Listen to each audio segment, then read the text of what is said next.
Hi there, so I'm glad to be joined by Michael Davies, SVP Technical and Field Operations at Fox Sports, alongside Peter Gallagher, VP Global Operations and Services at Verizon Media Platform. In order for great innovation to work within the broadcast world, we need both the production and the distribution, and I'm very happy to say we are joined by both today. In this session, we'll be discussing how broadcast tech is improving fan experience for consumers. So Mike, first question, in this COVID world, what have you tried to do at Fox to really create an authentic live experience for fans? Well, I think that as a broadcaster, and to faithfully convey kind of the competition that we're broadcasting, is to try to normalize the experience as much as you can. And I think that nobody really knew when we started just how distracting, frankly, not having the crowd was going to be, particularly the audio. And early on, we had looked at some of the European broadcasters and what they were doing, particularly the Bundesliga, in terms of crowd and no crowd audio. And it was decided that while you didn't really notice that, derived crowd or fake crowd, for lack of a better word, was there, you did notice when it wasn't. So I think on the level, that was the first thing that we did to and we continue to do, to create that authentic kind of experience, so that people can kind of forget about the fact that there aren't fans in the stands and just enjoy the game. And that's about the most simple thing that we found that is probably, above anything, the most effective. Perfect. And across different sports, I mean, was there a different strategy for, crowd noise and fake fans with each one, or did you kind of go on a universal basis across the board? No, it's all different. And, putting in crowd is actually a very manual process. We literally have people at the controls and essentially scoring the various sports. Now, while we didn't believe that the lack of crowd sounds mattered in terms of motorsports, it mattered a lot for sports like soccer or football or baseball. And each one of those, or boxing, actually, we did boxing as well. Each one of those sports definitely requires a personal touch. And I suppose I was surprised at just how manual a process it was. And it's actually gotten better and better as the months have gone on. Fantastic. And Peter, coming to you, I know you've been working hard to kind of recreate that sociable experience of fans watching from home or on the go. Can you tell us a bit more about what you've been working on with Watch Together at Verizon? Yeah, so we've been talking to different leagues who want to address the social experience. And what I mean by that is whether there's folks in venue that are at a game together and talking, or even at home and typically would come together to watch a game. The COVID restrictions have really challenged people to come together that way. So the leagues are really interested in saying, how do we continue the social experience that goes along with consuming the game, not just watching the game? So what we did was created this program, Watch Together, which we've launched for NFL games, where people can go to Yahoo and they can join a social room and watch a game live, and all have time sync video across all the participants in the room, and allow them to interact with a chat setting. So it's really a different experience that we're excited to bring to fans, so they can have the social experience. I mean, do you think this is something just for this COVID world, or do you think this was something that will continue afterwards? No, I think many of the things that are going on are going to be a trend that continues, because it's really forced people to accelerate innovation in new customer experiences that aren't just applicable for COVID. It just accelerated people working on these things. Yeah, I totally agree, Peter. And that, when you kind of look at these changes, I always say that, these changes are semi-permanent, meaning that, there's a lot of things that we're going to keep. And indeed, people like Verizon and even ourselves, we're looking at, ways that you can kind of convey that tribal experience, out to the ether, and kind of put a fence around it so that, people could interact. And, we've been kind of thinking about that kind of thing for years. But this kind of thing just, when you've got a pandemic and you have it physically impossible to get to a venue, this is the type of concept, this is the type of need that allows people to step on the gas and just do it, right?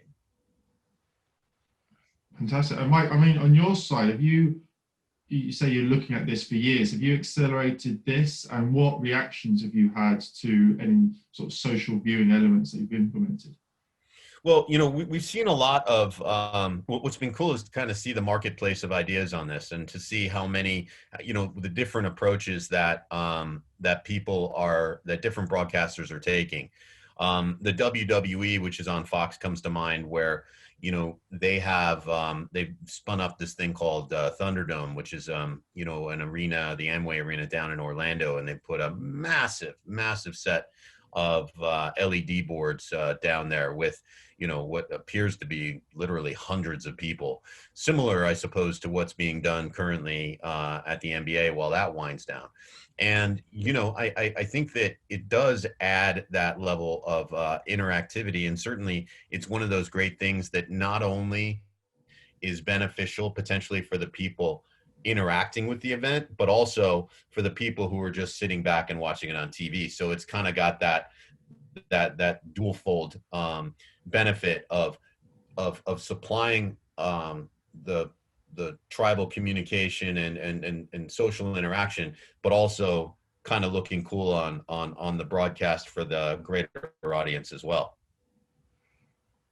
And Peter, I mean, talking about specific platforms, do you reckon this is going to be mostly, fans on mobile? Is this going to be tablets or smart TVs? I mean, have you got a core focus on who you think consumers will, consume Watch Together? I wish it was. I wish it was that simple, that we could focus on one platform. But you need to think about all the different consuming environments, and it's also significantly challenged by the rights landscape too, right? So the almighty right is at the center of what you need to build and target, right? So a lot of what we're doing with the Watch Together experience initially is on desktop and mobile. It's not really available on the big screen or for people to cast up on the big screen. But all these experiences we're talking about that are going to remain, there's not going to be one dominant platform. Everyone needs to think about them all. Perfect. And I want to move towards remote production. I mean, how far have you been able to come in a short space of time, and what sort of long-term effect will that have? Mike, if I come to you first. So just like Peter said earlier, this was the catalyst to really expedite some things that were already being, worked on and talked about.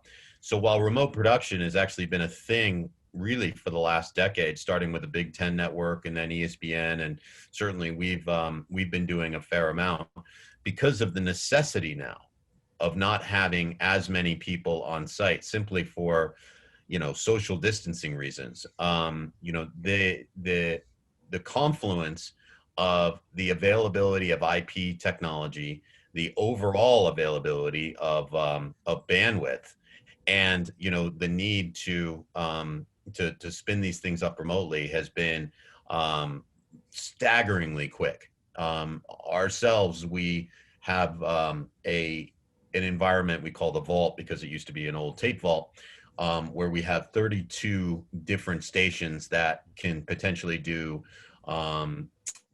super slow motion replay or slow motion replay, graphics, statistics, Foxbox, you name it. And we built that.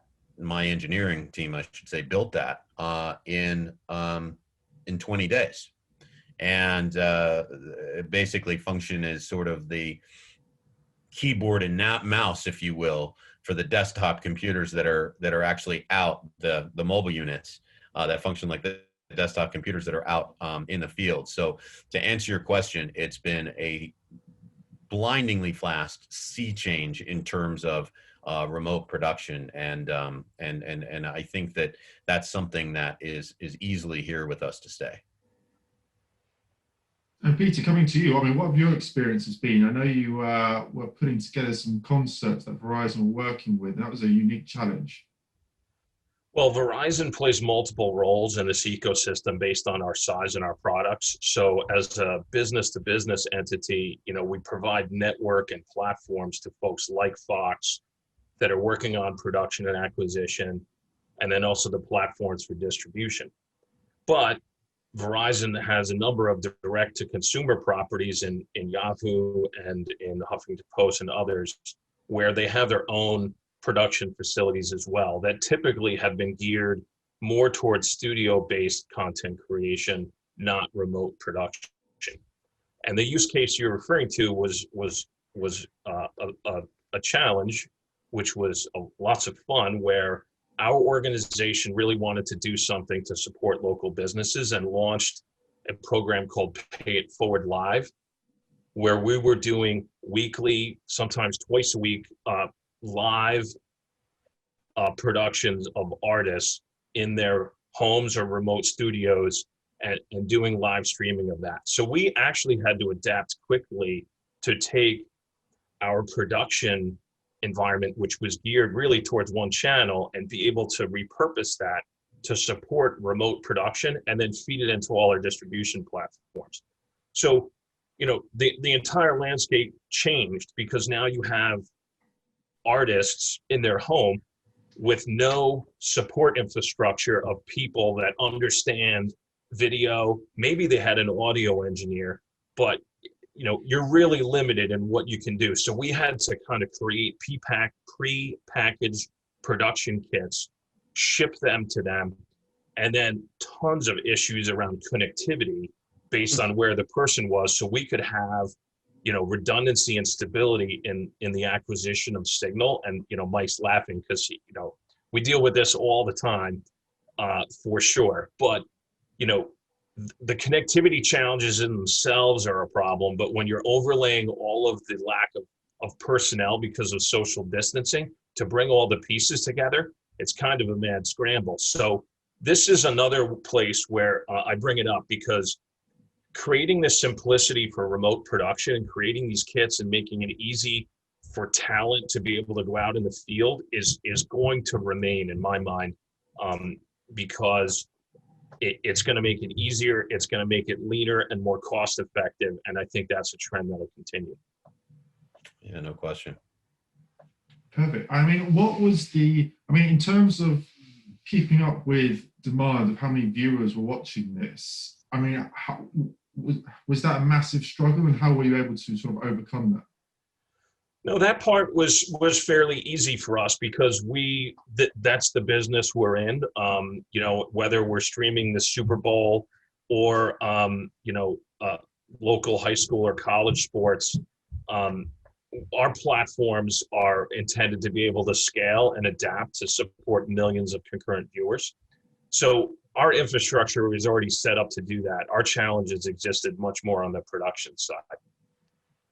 Perfect. And you mentioned connectivity earlier. I want to discuss 5G. I mean, what effect will its rollout have over the next few years for viewers?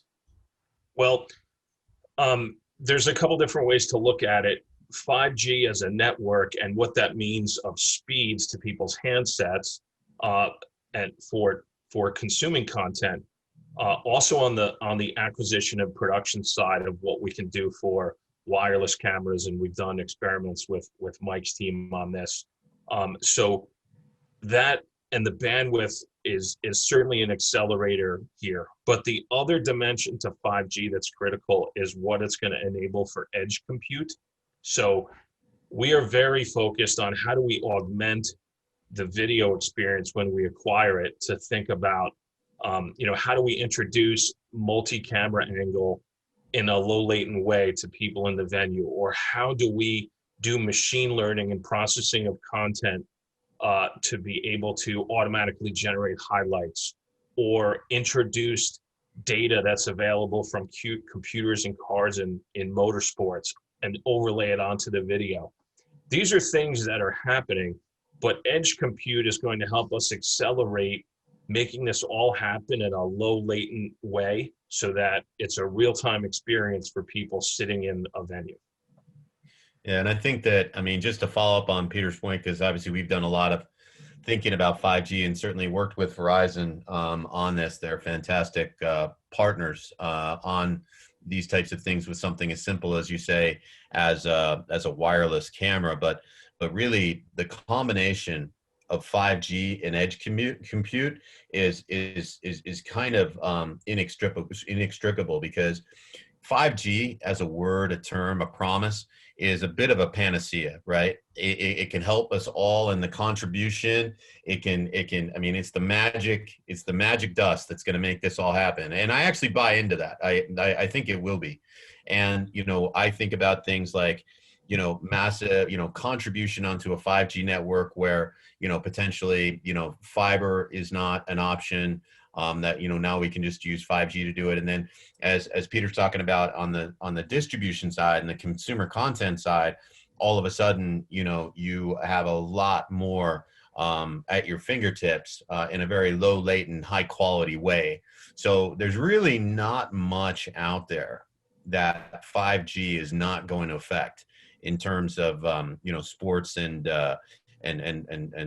experience. Right. And, it's going to happen behind the camera, and it's going to happen, behind the, in front of the TV screen too.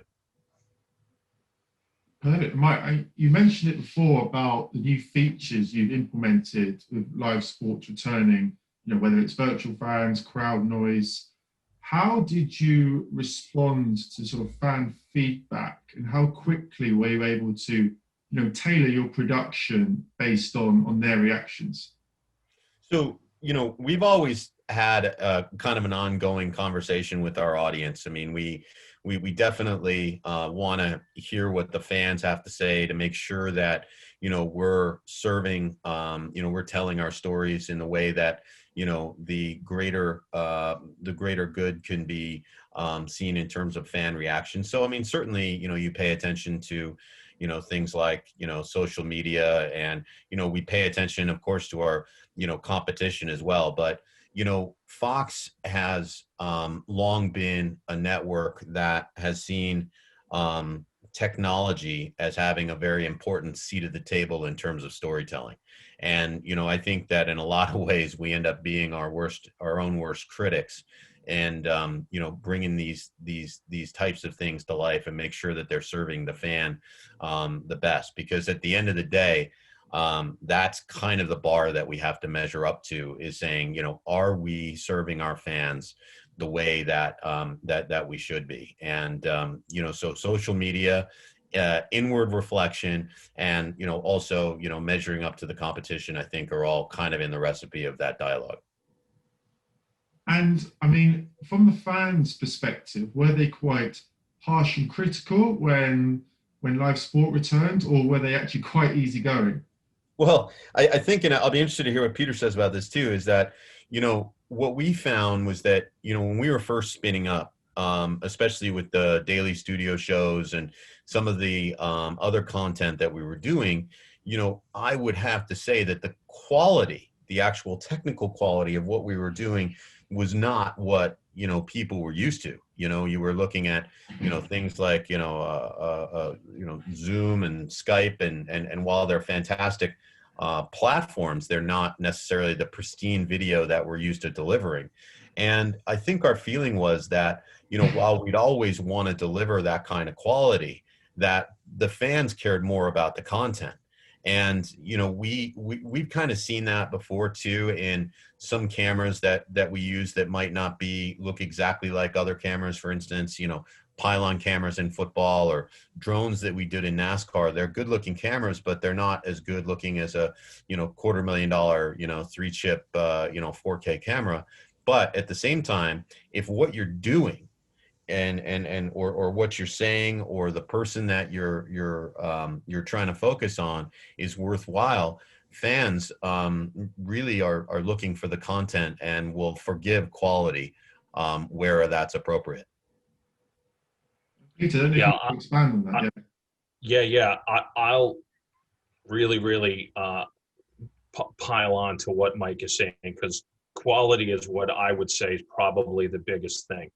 And this also, in my mind, is an acceleration of existing consumer expectations, because as more and more people are cutting the cord, the expectation of over-the-top services and IP-based delivery, they want broadcast quality experience. That's a norm now, right? Like buffering and other types of pixelation, that's no longer acceptable in saying, well, that's how the internet works, right? So that expectation hasn't changed, but now you have COVID, and you have a very different landscape and dynamic of where people are working and located, which is impacting last mile network congestion, right? So before, when you had people,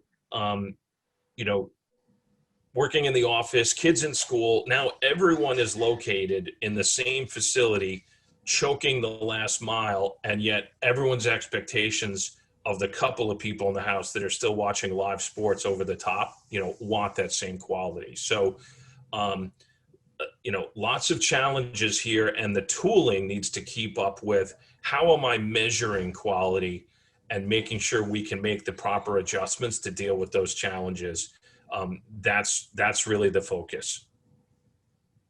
Fantastic. I mean, what opportunities have presented themselves with no fans being in stadia? I know the NBA have got some new camera angles in the bubble. You mentioned drones earlier, Mike. So coming to you first, what opportunities have you done to experiment that you wouldn't be able to otherwise? Well, I guess that's one of the things that we've been able to do is say, okay, here are some new options that didn't exist before. You mentioned the drones, and one of the first sports, the first sport we came back with was NASCAR back in May, and seems like 5 years ago now, but we toyed around with drones before. Indeed, we probably did them for 4 5 years previous, but they were very limited in terms of where they could fly. Now, one of the tricks in NASCAR is to really be able to show how fast those cars are going. And a drone is a fantastic vehicle to help show that. So without fans, we were able to use these racing drones, these ones now that go, 80, 85 miles an hour and tear, all around the track. Whereas before, we would have to kind of keep away from populated areas. So that was one thing that we were able to do that frankly improved the broadcast and also made it exciting. So, usually at the end of the race, there's this big burnout and it's very exciting and the crowds are cheering. Well, you have the first two things, but you don't have the crowds cheering. So instead we were able to take the drone and kind of do these crazy shots around the burnout to kind of make it seem, exciting. So that was just one thing that we were able to do. And, you mentioned the NBA and certainly some of the other sports that are floating up right now are taking advantage of, newer kind of camera angles. Of course,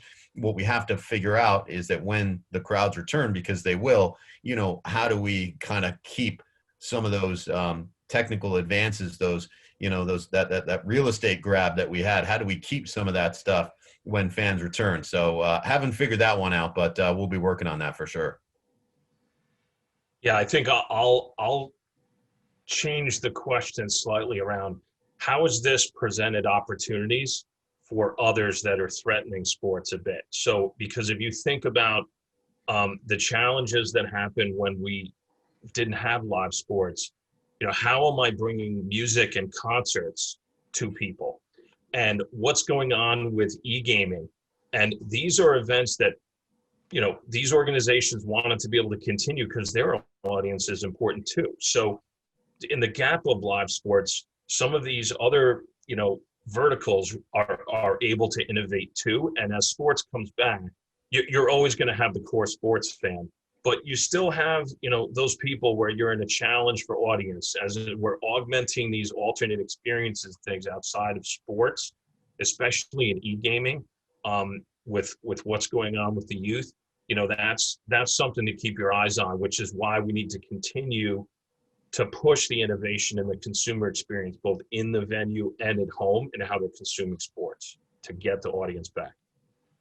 Fantastic. Well, we've run out of time, unfortunately. Really appreciate it, Michael and Peter. Thank you so much.